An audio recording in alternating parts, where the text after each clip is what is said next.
अस्सलाम वालेकुम दोस्तों, आप देख रहे हो हमारा यूट्यूब चैनल व्लॉग बलोच के नाम से। मेरा नाम है असद अली बलोच।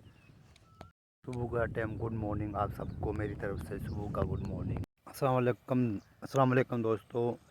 तव्हां ॾिसो था पिया राति हेतिरो मींहुं वेठो आहे हिते, ॾिसो था न, हीउ सॼो इलाइक़ो मींहुं, ॾिसो था मींहुं पाणी अची वियो आहे। ॾिसो किरण में हेॾो पाणी हे मींहुं जे करे, ॾिसो था न पाणी पाणी छा मुल्क में मींहुं हे मींहुं जे करे हेॾो पाणी थियो आहे, पर पहिरियों पाणी एतिरो न हो।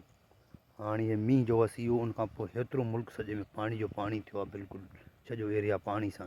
अञा ताईं तव्हांखे सिजु नज़र न ईंदो, सिजु ढकियो पियो आहे मींहं सां, बिल्कुलु वॾो मींहुं आहे हिते, जंहिंजे करे हेसि न खिरनि में केॾो पाणी आहे, वण लॻल आहिनि, खिरनि में चुंगी लॻल आहे, हे तव्हांखे नज़र अचे थी पई, इहा बिल्कुलु मींहं में ॿुॾी वई आहे। ॾिस, पर हाणे अलाह करे पाणी जो सुके नुक़सानु थींदो न त हे सॼु सड़ी वेंदा, पर मींहुं त ॾाढो वेठो आहे, हेॾा खिरा ॿुॾी विया आहिनि बिल्कुलु।